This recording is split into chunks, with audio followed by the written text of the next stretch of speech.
आमचे राष्ट्रवादी काँग्रेस पार्टी शरदचंद्र पवार याचे जिल्हाध्यक्ष आदरणीय जयंत पाटीलजी, पार्लिमेंटमध्ये माझे सहकारी डॉक्टर अमोल कोहलेजी, आदरणीय राजेश टोपेजी,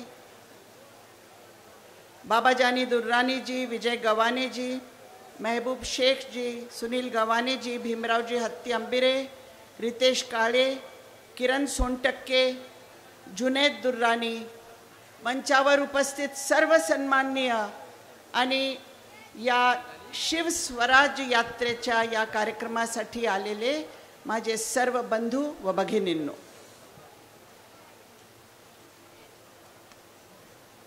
न संघर्ष न तकलीफ तो क्या मजा है जीने में, न संघर्ष न तकलीफ तो क्या मजा है जीने में, बड़े बड़े तूफान थम जाते हैं जब आग लगी हो सीने में।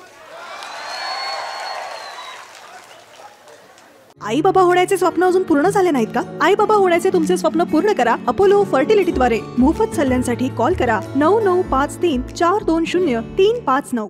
जेव्हा आग जनतेच्या सीनेमध्ये लागते त्यावेळी काय होते?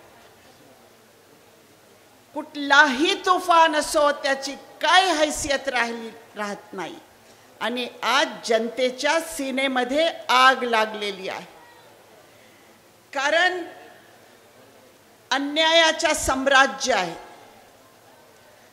जनतेच्या अपेक्षा भंग होत आहेत, जनता त्रस्त आहे, सर्व दूर भ्रष्टाचार पसरलेला आहे, संविधानावर हल्ले होत आहेत आणि सरकारची वाटचाल ही हुकुमशाहीकडे जात आहे। आज कोणता समाज आहे ज्याला न्याय मिळते? कोणता समाज आज आहे जे त्रस्त नाहीये? शेतकरी त्रस्त आहे, कष्टकरी त्रस्त आहे, महिला त्रस्त आहे, व्यापारी त्रस्त आहे, सामान्य नागरिक त्रस्त आहे, सर्व त्रस्त आहे। आणि सगळ्यात जास्त त्रास जर कशाचा असेल आपल्याला, तर सरकारची आपल्या खिशावर जे कात्री चाललेली आहे त्याचा त्रास आपल्याला सगळ्यात जास्त आहे। Tax pay tax, tax pay tax. Babajani साहेबांनी इथे सांगितलं की खतावर जीएसटी आहे, फलाण्या गोष्टीवर जीएसटी आहे। माझा म्हणणं तुम्हाला आहे की सरकारकडे आपला किती पैसा जमा होतो, आपल्या खिशातला पैसा आहे तो। तुम्ही जे काय डोक्यावरून पायापर्यंत तुम्ही जे काय घातलेले असेल, तुमची टोपी, तुमचा रुमाल, तुमचा शर्ट, तुमचा पॅन्ट, तुमचे बूट, तुमचा चष्मा, तुमचा तेल, तुमचा टूथपेस्ट, तुमचा साबण, अशी कोणती वस्तू आहे ज्याच्यावर जीएसटी आपण देत नाहीये? ही कात्री हळूहळू चालते। पाकिट मार यालाच म्हणतात।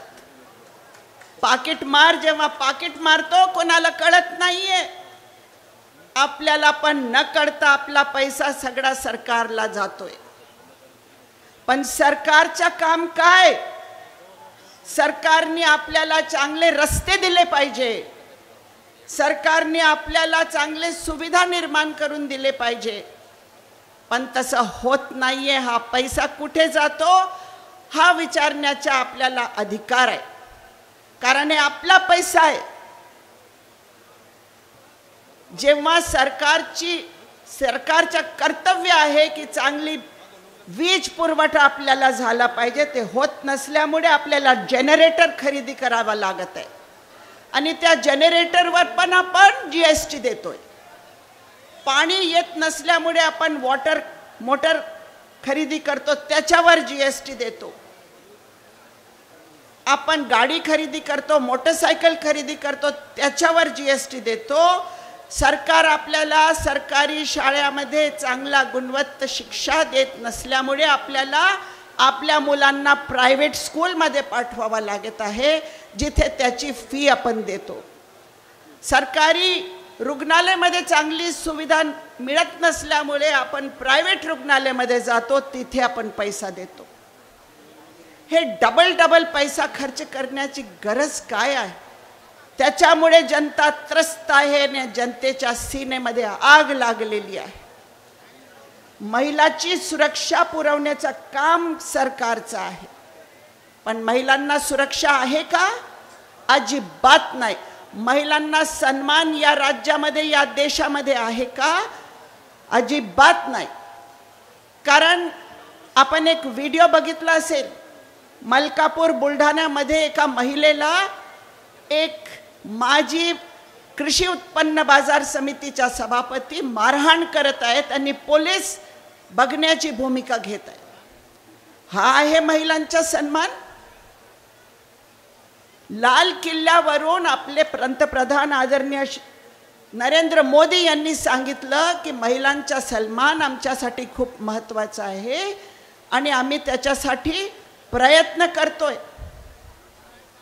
पण मला त्यांना प्रश्न विचारायचा आहे, हे जे आमच्या महाराष्ट्राचे सरकारचे ते मोठे नेते आहे, ज्यांच्या आदेशानुसार ही सरकार चालते, जसा वेताल बसलेला असतो ना विक्रमच्या कांद्यावर, तो वेताल तिकडे दिल्लीमध्ये बसलेला आहे आणि त्याच्या आदेशानुसार महाराष्ट्र सरकारमध्ये जे काय करायचं आहे ते करते. पण महिलांना मला प्रश्न आहे त्यांना की साक्षी मलिक म्हणून, विनेश फोगट म्हणून जे आपल्या देशाला गोल्ड मेडल ज्यांनी आणून दिलं, ऑलिम्पिक्समध्ये सन्मान आणून दिला, त्यांच्या तक्रारीचं काय केलं तुम्ही? त्यांनी सांगितलं आमच्यावर लैंगिक शोषण होतोय, रस्त्यावरती बसलात, पोलीसची लाठीचार्ज झाली त्यांच्यावर, काय केलं नाही. त्या ब्रिजमोहन शरण सिंगचा मुलगा संजय सिंगला तिकीट दिला, पण आज हायकोर्टाने त्याच्या विरोधात निर्णय दिला की त्याचा विजय आपण मानू शकत नाहीये म्हणून. बिल्किस बानो म्हणून महिला, त्याच्या बलात्काऱ्यांना, त्याच्या हत्यारांना, त्याच्या परिवाराचे अनेक लोकांना मारले, त्यांना शिक्षा झाली. त्या लोकांना सोडून त्यांचा सन्मान सत्कार करण्यात आला. त्यावेळी महिलांचा सन्मान नव्हता. प्रज्वल रेवन्ना म्हणून कर्नाटकमध्ये तिकीट देत होते त्यांना भाजपाचे लोक. 2000 महिलांचे व्हिडिओज त्यांच्याकडे मिळाले, अश्लील व्हिडिओ. त्यावेळी तुम्हाला महिलांचा सन्मान आठवला नाही? असे कितीतरी उदाहरणं देता येईल. महिलांना सन्मान करता येत नाही आणि महिलांचा, बहिणीचा लाड करायला निघालेला. काय लाड करणार तुम्ही? आम्ही तुमच्या धोक्यामध्ये, आम्ही तुमच्या भूलताप्यामध्ये येणार नाही. जास्त लांबलचक मला इथं बोलायचं नाही आहे, म्हणून मी फक्त एक विषय सांगून आपला भाषण थांबते. यहाँ पर रसूल अकरम सल्लल्लाहु अलैहि वसल्लम के बारे में बात हुई. उनके बारे में एक महाराज ने गलत बातें की, मुस्लिम समाज की भावना दुखाने की बात की. हमको वेदना हुई, हमको दुख हुआ, और वो दुख नैसर्गिक है. लेकिन आपको मैं ये कहना चाहती हूँ कि ये हमारा इम्तिहान है. ये चीज़ें इसलिए हो रही है कि सामने चुनाव है. अगर हम आज भड़केंगे तो फायदा हम उन्हीं का करेंगे. आदरणीय मुख्यमंत्र्यांना मला बोलायचं आहे. आदरणीय मुख्यमंत्री महोदय, तुम्ही सांगतात की महाराजाला, संताला कोणी हात लावू शकत नाहीये, पण तुमच्या कर्तव्य हे सुद्धा आहे की तुमचा मुस्लिम समाज, तुम्ही मुख्यमंत्री आहात या राज्याचे, हा समाज, याच्या भावनेचा सुद्धा आदर तुम्ही केला पाहिजे. हे तुमचं कर्तव्य आहे आणि ते तुम्ही पाळलं पाहिजे, ही माझी मागणी आहे. आणि म्हणून ज्या राज्यामध्ये अन्याय असेल, ज्या राज्यामध्ये अल्पसंख्याक सुरक्षित नसतील, तिकडे आपल्याला सत्ता परिवर्तन केल्याशिवाय आपल्याकडे पर्याय नाहीये. शरद पवार साहेबांनी, जयंत पाटील साहेबांनी, आमच्या सर्व सहकार्यांनी दरवेळी सगळ्या समाजाला न्याय देण्याचा प्रयत्न केलेला आहे आणि करत राहणार आहे. महिलांना सन्मान देण्याची भूमिका पवार साहेबांनी नेहमी घेतलेली आहे. त्याच्याबद्दल जास्त मी उल्लेख करत नाहीये, कारण वेळ कमी असल्यामुळे मी आता आटपता घेते. जय हिंद, जय महाराष्ट्र. धन्यवाद.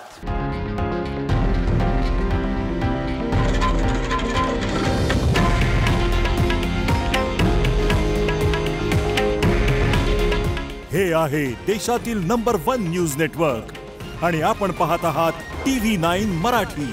काळजी तुमची, हित महाराष्ट्राचं.